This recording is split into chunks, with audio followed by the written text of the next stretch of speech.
के तपाईँ पौराणिक कुरामा विश्वास गर्नुहुन्छ? आउनुहोस् आज कुरा गरौँ एउटा पुरानो निकै चाखलाग्दो सत्य जस्तै रहस्यमय कुराको। दृश्यमा देख्न सक्नुहुन्छ एउटा असमान सर्पको आकृति। यति बेला यो दृश्य जताततै भाइरल भइरहेको छ।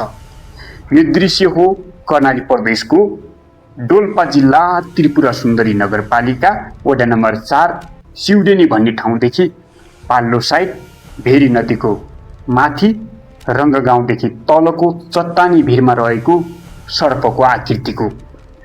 पौराणिक कुरा, पुराना बुढापाकाका कुरालाई विश्वास गर्ने हो भने यो आकृतिको रहस्य निकै नै चाखलाग्दो र रहस्यमय छ। यो आकृतिमा सर्प जस्तै देखिने वास्तविक सर्प चाहिँ होइन। कुनै बेला यो सर्प नै थियो, सर्प नै हो भनिन्छ।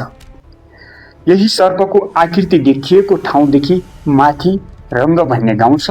त्यही गाउँलाई पुरै सखाप पार्न निल्नको लागि उकालो लागेको सर्प पौराणिक कथा महाभारतमा देखिने एक पात्र 5 पाण्डव मध्येका एक भीम अर्थात् बलवान भीमसेनले त्यही ठाउँमा बाण हानेर मारेका थिए।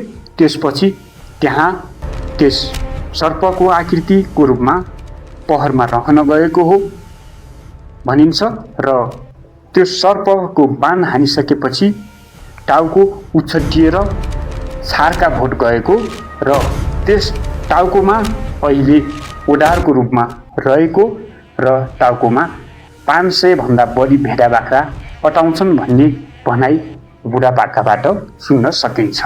यही सिउडेनी भन्ने गाउँदेखि तल भेरी नदीको किनारामा भीमसेनले तीर ताक्दा घुँडा राखेको ठुलो ढुङ्गामा आकृति पनि देख्न सकिन्छ।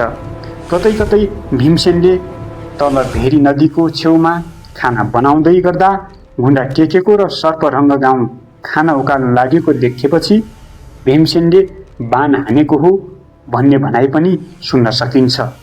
सोही ढुङ्गामा पनि घुँडा राखेको आकृति प्रष्टसँग देख्न सकिन्छ। यो कुरा सुन्दा काल्पनिक लागे पनि दृश्य देख्दा सत्य पनि हुन सक्छ। के तपाईँ यो ठाउँमा जानु भएको छ वा कसैबाट यो सर्पको दृश्यको बारेमा सुन्नु भएको छ? कमेन्ट अवश्य गर्नुहोला र यो रहस्य, यो घटनाको थप रहस्यलाई उजागर गर्नको लागि सहयोग गर्नुहोला।